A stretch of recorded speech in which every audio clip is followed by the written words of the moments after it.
Hi, this is Kelly from The Truth in Story, and I've been liking to do like a sample reading after I do a review of a particular deck because I just think it helps to, or you guys seem to enjoy seeing the cards actually being used in action in a reading, and so I thought I would go ahead and do that with the Pixie's Astounding Lenormand. Now I am trying something a little different, so please bear with me. I have the camera, instead of between me, usually it's right here, instead of between me, it's on the other side and it's kind of facing, down. So I'm doing everything backwards, and I have a hard enough time living life going forward in the right direction, let alone trying to do things backwards. But I do like not having the tripod right here. So I'm giving this a try. We'll see. I don't know that it will stick, but we'll see.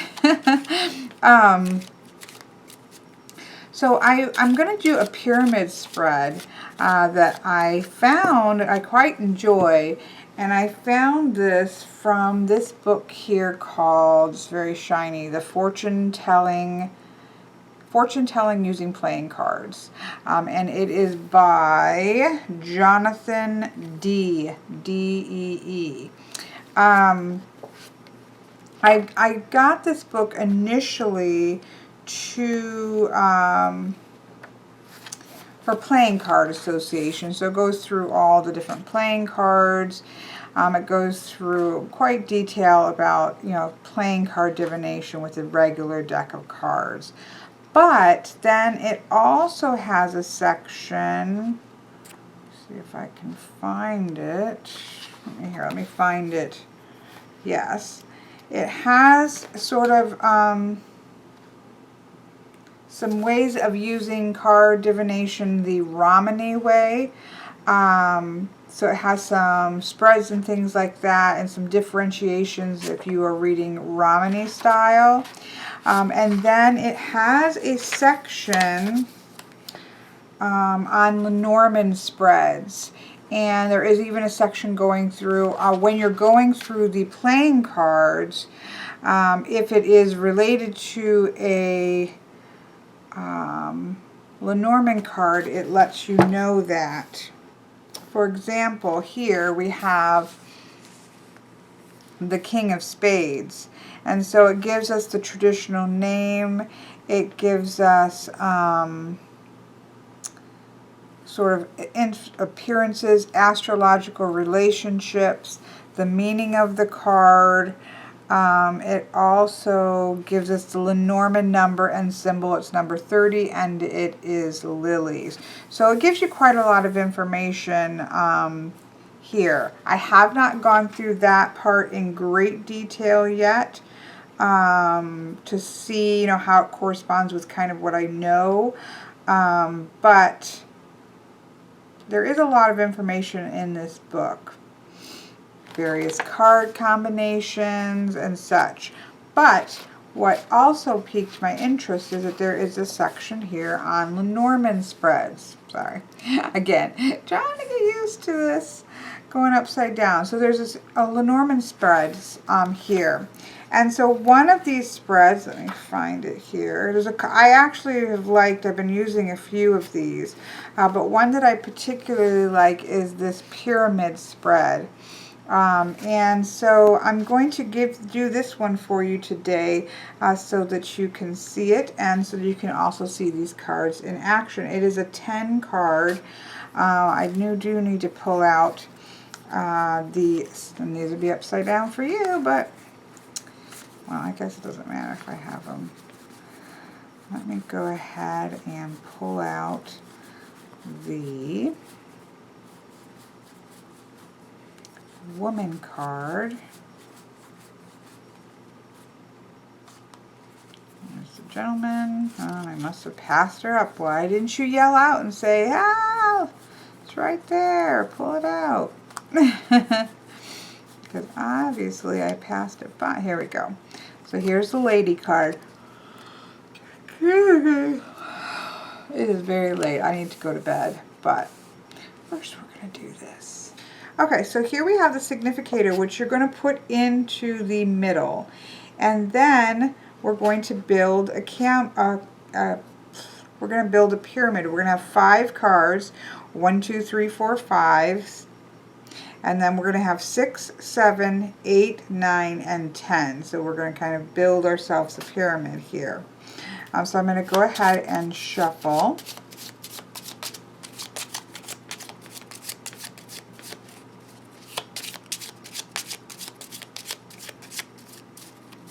I'm going to give it a couple rifle shuffles.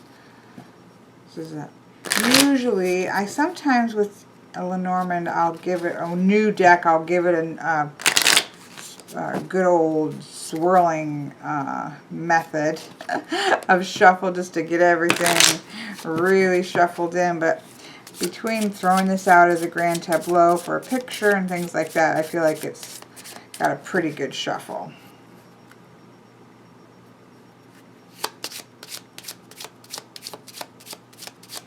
Okay, so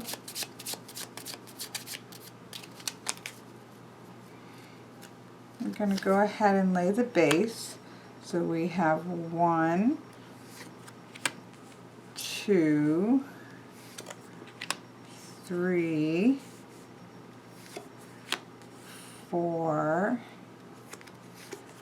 5, 6, 7, 8, 9, and 10 up here at the top. Now let me see if I can kind of get this into view better. Technically use a mini deck for this, but we wanted to kind of show off the Pixie's Astounding Lenormand deck. So we'll persevere. Now the positions that we have here is, this is going to be giving us, the bottom row here is giving us past events that have led to this current situation that the person is in. And the these things, right, the card on either side of the significator are very important because obviously they are close at hand and they are closest in their consciousness of what's kind of rolling around in their head, what's immediate to them, kind of the present, about what's going on in the present. And then we have the 2 cards here, which are choices that has to be made by the person, the querent, the person that's coming to us. And then at the top we have what is going to be the kind of the outcome if you don't do anything. If the reader just follows the path of least resistance, this is sort of the way that things are going, as you can kind of just see that in a pyramid shape. This is kind of pushing us to this point. If the querent doesn't make any choices, that kind of shifts away from it. Because like I tell people all the time that get readings, I mean, the point of, for me, the point of getting a reading is so that you can kind of get an idea where things are funneling into so that you can adjust. If you like the way things are going, then you're going to continue to make decisions and choices that are keeping you going in this direction. If you don't like the way things are going, you can start to make decisions and choices that move you closer to the way that you want things to be going. So that's kind of why we look at the cards from my perspective. Everybody has different perspectives. But for mine, that's the point. So here we have the whip and the ship and the garden and the scythe and the fox. So we have that idea here of a lot of discord that has been long time. There's been this sort of this long journey of difficulties and some discord in more of a social setting, more of a community setting, where a grouping is a larger group of people, that there has been this long pathway, this long process of just continual discord. But we have, like maybe in the recent past, we do have that ending. We do have that being cut off because we maybe have learned something to think a little bit out of the box. Now, I know that I see the fox differently than a lot of people do. But I read once by a lady that does a website on Lenormand that I quite enjoy to read her things. She has quite a traditional take on things, but at the same time a way about her of not making things too complicated. And so I do like that as well. But there's one of the things that I'd read a while ago on her site was sort of, and I'm completely paraphrasing, this is just what I took away from it, is that idea of, before jumping to, say, a memorized keyword of, let's say the fox was, maybe a memorized keyword for the fox would be deceit. Well, before you jump to those kind of keyword associations, think about it at its base level. And at the base level, this is an animal who probably isn't doing things deceitfully. At the base level, we have a fox who is smart. And of course, whenever I think of the fox, I think of the fox in the hen house. And if you've gotten Lenormand readings and if foxes come up, more than likely you've heard me say this because it is how I see the fox. If the fox is in the hen house, it's because he's hungry. It's because he or she has kits back in the den that need feeding. And there is a resource that is in front of him or her, which is the hen house full of delicious chickens.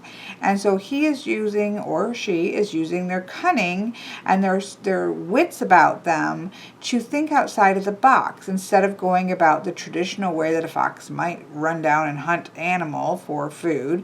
It sees this is a new resource that has been placed there that isn't its normal instinctual way of hunting, but it thinks outside the box and finds a way to slip in and be able to get the chickens to take home and feed its family. Now, obviously for the owner of the chickens, that is a deceitful, annoying, frustrating fox that's sneaking through all of its well attempts to guard their chickens. But from the perspective of the fox, this is something that's being smart, that is thinking ways around in order to manage life that isn't always cut and dry or black and white. The fact of the matter is he needs to eat, or she needs to feed her cubs, or her kits, I think they're called with foxes. And so the fox is about being smart for me. It's about being cunning. It's about thinking a little bit outside of the box in a ways that not everybody's not always going to understand why you're doing that. And so that is, for me, most often what I think about with the fox. So we have that sense of this long discord, this long-lasting discord in a group setting that is ending because you finally got smart. You finally thought outside of the box and figured out a way out of the situation because this wasn't working clearly. Whatever was being done before wasn't working. And I also think of the scythe, we have the coffin card that is the ending card. The scythe for me is not just about cutting things off. It's about cutting things off, but it also reaps something at the same time. There's a benefit. There's something to be gained from the cutting off, which you can argue is the same thing with the coffin, but certainly so with the scythe. So we have that sense of, okay, finally getting smart, finally going about things in a different way. And this is in the recent past for this person. So if this community aspect might be at work, since we have work at the foremost of their mind, we have that sense of maybe what was smart, the smart thing that they did that kind of got them out of this repetitive, long, distant discord that was going on in a group setting, which could be from work because we do have the anchor kitty corner here. Maybe it was stepping back a little bit, taking a little bit of a different role at work, stepping back and thinking things through and coming things from a more step back instead of being embroiled in whatever drama was going on, stepping back a little bit and thinking things through versus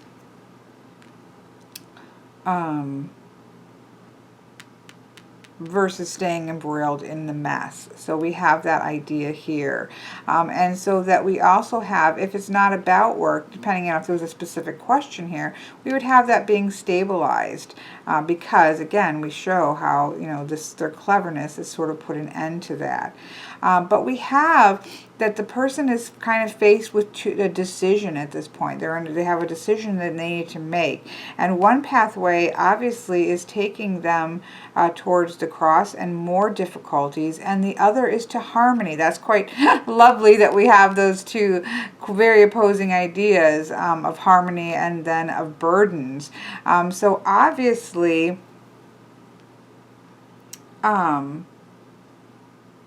you know, I'm assuming that the person is going to want to go in the direction of the lilies. Now, if the person continues to go as they've done, which truthfully, if we're looking in the past here, we're seeing some positive movement. We're seeing some being smart and doing things that are going to sort of put themselves in a better position in the situation, give them a step back and able to move forward from a place of kind of taking a breath, thinking things through. So you would think that following this along is going to take them down this path versus, you know, staying in the drama, staying in the discord, possibly taking them in this side of the pathway. But this card says that if we do everything, if everything just stays its course, if the person just holds their course and keeps making decisions in the way that they have in the past and the way that they are now, this would be the sort of outcome card. And we have the Rider, which is a very positive card.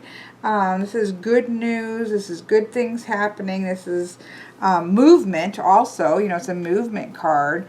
But it's a positive movement card. And so we have that sense of this person's on the right track. You know, the things that they've learned here after a lot of time spent in some drama and discord, the things that they've learned are taking them in the direction of where they really want to go. And so I would say to this person that you want to continue making decisions the way you have been, that you want to continue to make decisions that move you towards the path of harmony, not towards the path of strife. So that would be your decision making as you move forward, is when if something comes up that you have to decide on, okay, what's going to lead to the most harmony or what's going to cause more strife, and follow that path, because the way that you're making decisions now is leading you in a good direction and you want to continue to go in that direction. So again, this was one just kind of winging it. This actually wasn't a personal reading, since I'm doing it at 2 o'clock in the morning. I really didn't have a chance to get somebody's question on this, but it's, I think, a pertinent, it did okay. I'm not a fan of fake readings, so to speak, but I think that it was, you know, an interesting layout of cards enough to where you could kind of see how you would use a pyramid spread with Lenormand. So we have the past, because so much of the past, these decisions in the past are what's informing our future, right? So it's really important to get that base of the past, because it really does. And we always see this in Lenormand. You know, we think, okay, why are we wasting, so we lay out the grand tableau, why are we wasting so much time on the past? Well, the past lets us key in. It lets us know that we've keyed in on the person, that we're going in the right direction. It also lets us know what things in the past are playing a prominent role in whatever the current situation is that we're reading the cards on. So it's important to touch bases with the past. And we've kind of got the present with the highest concerns or the highest impact on the person on either side of the significator. We then have, again, these sort of two paths, these choices. There's a decision to be made, and we give some key information about those decisions. And then if nothing changes, this being the direction we're going in. If we like that direction, then we keep making decisions to bring us to that point. literally. If we don't like this card, if this card is not something that is, you know, a direction we want to go in, okay, well then now we know, so that we can start to shift our patterns and our choice patterns so that we can move towards a place that we would rather be moving towards.